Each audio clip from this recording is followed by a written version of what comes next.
তো কয়েক বছরের জাকাত দেওয়া হয়নি, এখন কি করব? জাকাত কি রমজান মাসে দিতে হয়? তো জাকাতের টাকা ধীরে ধীরে যাওয়া যাবে কিনা? অনেকে আছেন যে আমার বছর পূর্ণ হয়ে গেছে, জাকাতের টাকাটাকে আমি আলাদা করে রাখলাম, কিন্তু এটাকে আমি আগামী 1 বছর ধরে 6 মাস ধরে কখনো 2000 5000 করে করে আমি অভয় মানুষ পেয়ে পেয়ে তারপর দিচ্ছি। এটা করা যাবে কিনা? বাবা মাকে জাকাতের টাকা দেওয়া যাবে কিনা? কোনো বেনামাজিকে জাকাত দেওয়া যাবে কিনা? বছরের জাকাত যা এসেছিল সেটা কাউন্ট করে বা অনুমান করে বের করে সেটাকে আমাকে দিয়ে দিতে হবে এখন একসাথে। জাকাত কি রমজান মাসে দিতে হয়? এর উত্তর হলো না। জাকাত দিতে হয় আপনি যখন সম্পদের মালিক হয়েছেন, বছর পূর্ণ হলে তখন আপনাকে জাকাত দিতে হবে। এই বছর পূর্ণ হওয়াটা প্রত্যেকটা মানুষের হিসেব সম্পূর্ণ আলাদা আলাদা। আমি হতে পারে মুহররম মাসে সম্পদের মালিক হয়েছি, আমি পরবর্তী মুহররমে জাকাত দিব, বা জিলহজের শেষে আমি জাকাত দিব। আমি কেউ হয়তো সফর মাসের সম্পদের মালিক হয়েছেন, তাহলে তিনি পরবর্তী বছর ওই সময় জাকাত দিবেন। অর্থাৎ জাকাত দিতে হবে প্রত্যেকটা মানুষকে তার অর্থ বছর পূর্ণ হলে। জাকাতের সাথে অর্থ বছরের পূর্ণতার সম্পর্ক, রমজানের সম্পর্ক না। আমাদের দেশে ম্যাক্সিমাম মানুষ মনে করেন যে রমজান আসলে জাকাত দিতে হয় না।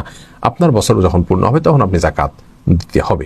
হ্যাঁ, রমজানে আপনি দিলেন, অর্থাৎ রমজানের 1 মাস পরে 2 মাস পরে জাকাত আসবে, আপনি আগেই জাকাত দিয়ে দিলেন, সেটা আপনি করতে পারেন, ভিন্ন কথা। কিন্তু বিলম্ব করা উচিত নয়। অর্থাৎ রমজানের 2 মাস আগে আপনার জাকাত আবশ্যক হয়ে গেছে, আপনি অপেক্ষা করছেন রমজান আসলে তখন দিবেন। এই যে 2 মাস বিলম্ব করলেন, এটা অনুচিত। বরং যখন ফরজ হয়ে গেছে তখনই আপনি জাকাত আদায় করবেন, রমজানের সাধারণ দান করবেন।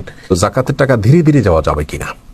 অনেকে আছেন যে আমার বছর পূর্ণ হয়ে গেছে, জাকাতের টাকাটাকে আমি আলাদা করে রাখলাম, কিন্তু এটাকে আমি আগামী 1 বছর ধরে 6 মাস ধরে কখনো 2000 5000 করে করে আমি অভয় মানুষ পেয়ে পেয়ে তারপর দিচ্ছি। এটা করা যাবে কিনা? এর উত্তর হলো না, এরকম করা উচিত নয়। কারণ জাকাতটা আপনার বছর পূর্ণ হলে দেওয়া আপনার জন্য জরুরি। এটা আপনাকে দিয়েই ফেলতে হবে। আপনি যদি আপনার কাছে এটা রেখে দেন তাহলে কিন্তু জাকাত আদায় হবে না। এমনকি আপনি পৃথক করে রেখে দিয়েছেন আপনারই বাসার কোনো এক জায়গায়, তাহলেও জাকাত আদায় হবে না। এটা গরিবের হাতে পৌঁছার আগ পর্যন্ত আপনার জাকাত আদায় হবে না। যার কারণে জাকাত বছর পূর্ণ হওয়ার পরে আপনি জাকাতের টাকা রেখে দিলেন, সারা বছর ধরে একটু একটু করে দিলেন, এটা করা উচিত নয়। আপনি যেটা করতে পারেন সেটা হলো অগ্রিম, অর্থাৎ জাকাত আপনার আরো 6 মাস 7 মাস 8 মাস বা 1 বছর পরে পূর্ণ হবে, তখন জাকাত দিবেন। আপনি আগে থেকে দিতে থাকলেন এবং হিসাব রাখলেন, দেওয়ার সময় জাকাতের নিয়ত করে দিলেন আর হিসাব রাখলেন। বছর শেষে যখন জাকাতের হিসাব করলেন, তখন এবার অ্যাডজাস্ট করলেন যে কত টাকা দিলেন, বেশি দিলেন না কম দিলেন। এটা করতে পারেন, কিন্তু বিলম্ব করে আপনি জাকাত দিতে পারবেন না, সেটা গুনাহ হবে আপনার জন্য। বাবা মাকে জাকাতের টাকা দেওয়া যাবে কিনা? এর উত্তর হলো বাবা মাকে জাকাতের টাকা দেওয়া যাবে না। নিজের বাবা মাকে জাকাতের টাকা দিবেন না, নিজের সন্তানদেরকেও জাকাতের টাকা দিতে পারবেন না। আপনি বাবা মাকে জাকাতের টাকা দিলে তাহলে তাদেরকে ভরণ পোষণ আপনি কোথায় দিচ্ছেন? তাদের জাকাতের টাকা দেওয়ার উপযুক্ত হওয়ার মানে হলো তাদের ভরণ পোষণের ব্যবস্থা নাই। ভরণ পোষণ তো আপনার কর্তব্যের অংশ, আপনি সন্তান হিসাবে, তাহলে আবার জাকাতের টাকা কেন দিবেন? যদিও অনেক ওলামা ইকরাম বাবাকে জাকাতের টাকা দেওয়া যাবে বলে থাকেন, কিন্তু বিশুদ্ধ মত হলো জাকাতের টাকা বাবাকে দিবেন না। কারণ বাবার ভরণ পোষণের দায়িত্ব আপনার উপরে যদি তার কোনো সম্পদ না থাকে। আপনি জাকাত দিচ্ছেন, তার মানে জাকাত দেওয়ার মতো সম্পদ আপনার রয়েছে, তাহলে আপনি জাকাত কেন দিবেন? আপনি ভরণ পোষণ দিবেন বাবা মাকে, যার কারণে তাদেরকে জাকাতের টাকা দিতে পারবেন না।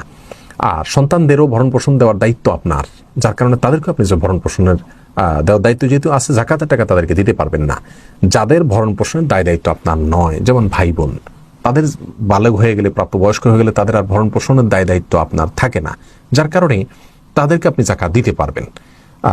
এমনিভাবে যে কোনো আত্মীয় স্বজন যাদের ভরণ পোষণ বহন করা ইসলামী শরীয়তের দৃষ্টিকোণ থেকে আপনার উপরে আবশ্যক নয়, কর্তব্য নয়, তাদেরকে আপনি জাকাতের টাকা দিতে পারবেন। কোনো বেনামাজিকে জাকাত দেওয়া যাবে কিনা? এর উত্তর হলো বেনামাজি যদি তিনি নামাজ পড়ছেন না, কিন্তু নামাজ পড়া উচিত এটা মনে করেন, বা নামাজ না পড়ার কারণে অপরাধ বোধ আছে, নামাজকে অস্বীকার করেন না, তাহলে তাকে জাকাতের টাকা দেওয়া যাবে। কারণ এ ধরনের ব্যক্তিকে আমরা কাফের মনে করি না। হ্যাঁ, যে সমস্ত ওলামা ইকরাম মনে করেন যে বেনামাজি তিনি কাফের, ইচ্ছাকৃত সালাত ত্যাগকারী কাফের, এরকম যারা মনে করেন তাদের মতে বেনামাজিকে জাকাত দেওয়া যাবে না।